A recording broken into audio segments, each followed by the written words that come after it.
throughout their life, and they believe that, they have confidence in that, they act that way.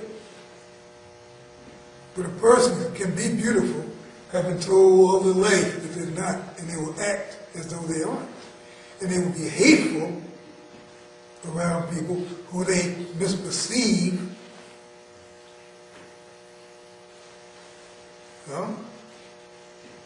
in the way that they greet them.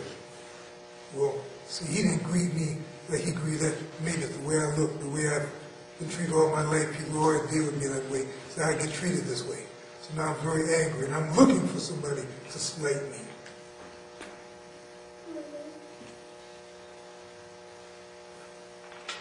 The mind is the point of balance. What do I mean by that?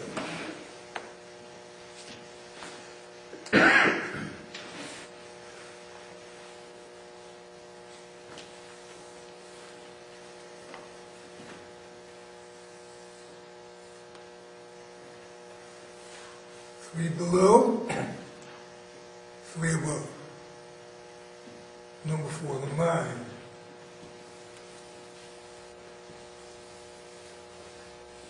Is the point of balance. If you're going to balance this 3 and this 3, it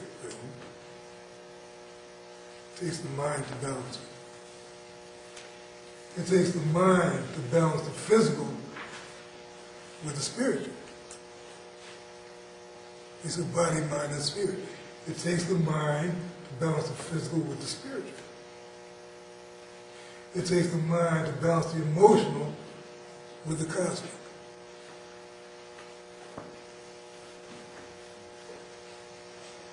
Well, what do I mean by that? Well, I tell you, astrologically, your emotional makeup is based on the planets that you have in your emotional house. So there's a link right there. So my mother was an Aries. I knew not to make her angry, because I know how Aries responds. My father was a Gemini, so he just looked and just kind of, he just read you.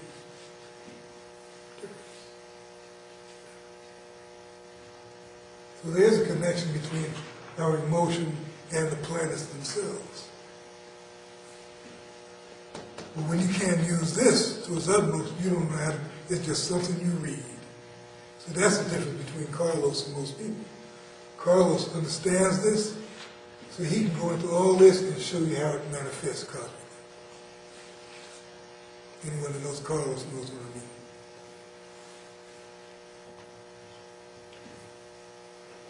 Let's not play ourselves by discussing or arguing the Godhead. People waste time with that. I don't mean you don't discuss it in your own space. That's not what I mean. But when we sit down and talk about what God is, how do we solve that?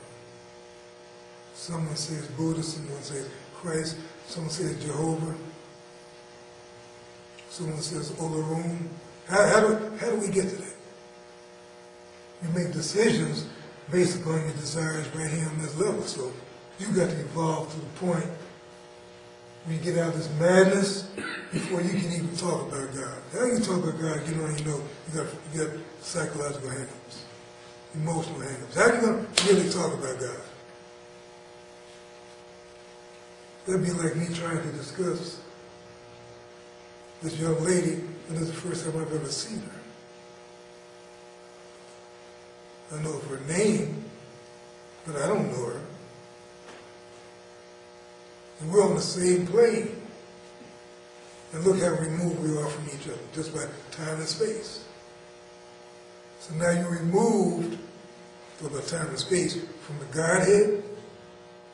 So now we argue over that, we kill each other, we bring this mess up into that. That's what I'm saying. You bring this mess right here into this.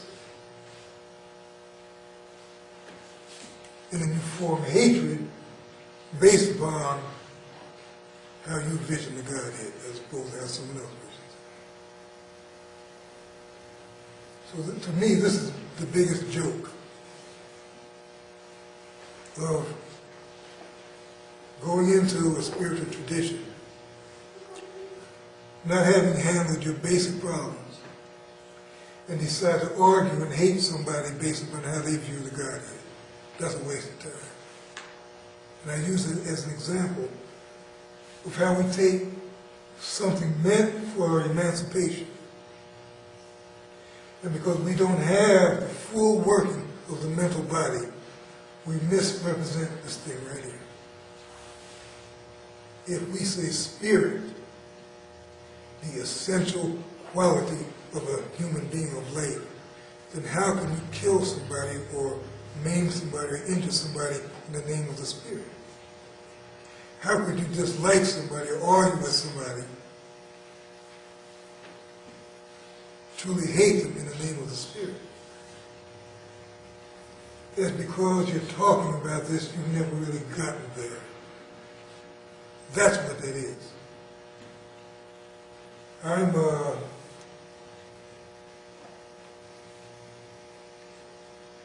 highly appreciative of people that can tolerate the differences and yet stay in their own space. You know what I mean by that? Just be who they are. Tolerate the differences.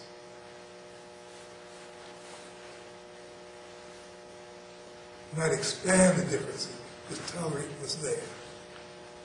And be confident in what you've experienced. Notice I didn't say what you know, but in what you've experienced. Because experience over a period of time can become a knowingness. But you have to work with the experience. The person experienced this, to hop around, will never come to know anything, not know anything. Understand what I'm saying? So look at your experiences. Look at your childhood experiences. And look and see what has been left in you because of those experiences. It continues to disrupt your life. You never know until something extreme happens.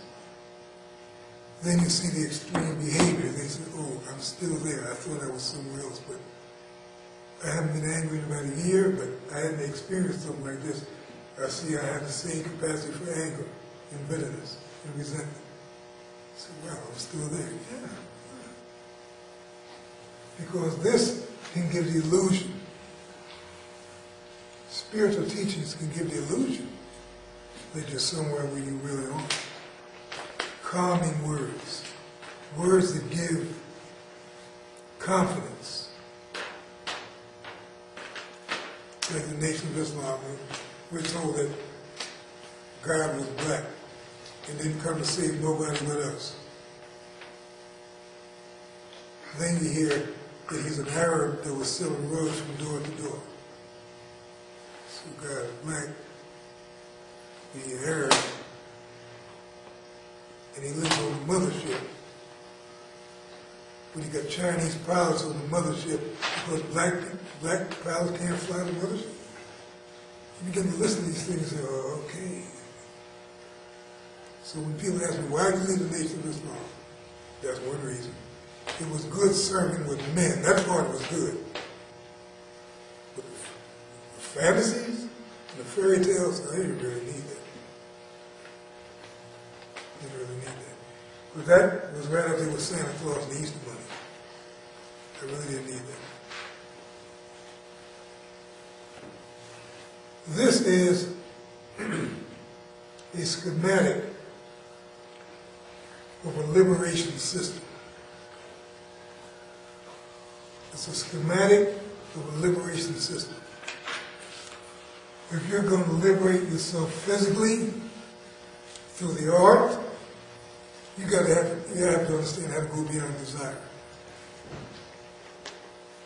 Yes, you got to get up on days that you don't want to get up, and get out on days you don't want to get out, and do things that are good for you that you may not really want to do at that moment.